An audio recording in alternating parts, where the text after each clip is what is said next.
Один из героев первых игр «Дети Азии» 1996 года, Александр Бугаев, призер легкоатлетических соревнований в беге на 1500 метров. Свою жизнь он также связал со спортом. Сегодня Александр Николаевич – первый заместитель директора школы высшего спортивного мастерства, и благодаря во многом и его работе наша республика известна как один из самых спортивных регионов страны. Игры «Дети Азии» стали для него путеводной нитью, благодаря которой Александр нашел себя в жизни. Закончив спортивную карьеру, он принял участие во вторых и третьих играх «Дети Азии» в качестве судьи, а далее уже и организатором. Да, ну это уже было, скажем так, в далеком уже 96-м году, действительно уже 20 лет прошло. Ну, в то время, как говорится, там все мы были юными спортсменами, да, кто-то только закончил школу, кто-то еще, да, учился в старших классах. Но это для нас, сейчас если сравнить, ну как-то, наверное, в то время такое ощущение, что как будто бы мы участвуем в Олимпийских играх, да?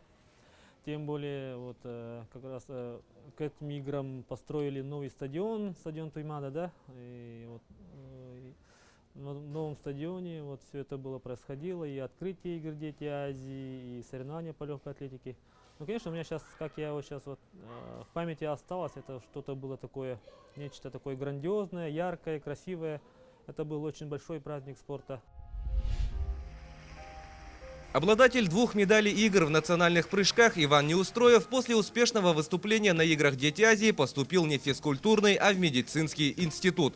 Сегодня он врач-травматолог в одной из городских поликлиник. Иван считает, что спорт учит быть целеустремленным и упорным в достижении поставленной цели. Он продолжает учиться и расти в своей профессии и получает одну из редких в стране специальностей – остеопатии.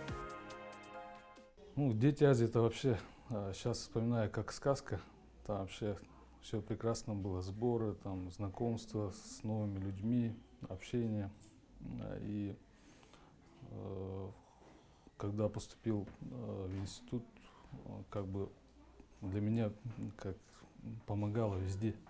Меня узнавали, поддерживали преподаватели. И просто я был здоровым.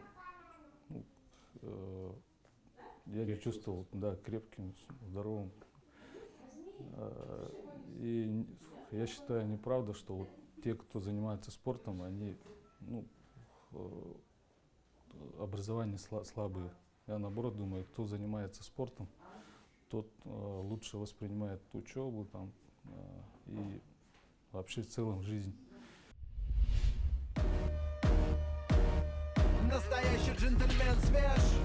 Одним из самых известных участников игр является популярный в России рэп-исполнитель Ливан Горозия. Он принимал участие во вторых играх «Дети Азии», которые прошли в Якутске в 2000 году. Ливан был капитаном сборной республики по баскетболу и стал одним из чемпионов игр. Теперь он посол игр и занимается популяризацией и продвижением игр «Дети Азии» в России и за рубежом. Это очень хорошо, что это не только внутрироссийское соревнование, а международное. И за счет этого люди могут обмениваться разными культурами, знакомиться с детьми из других стран.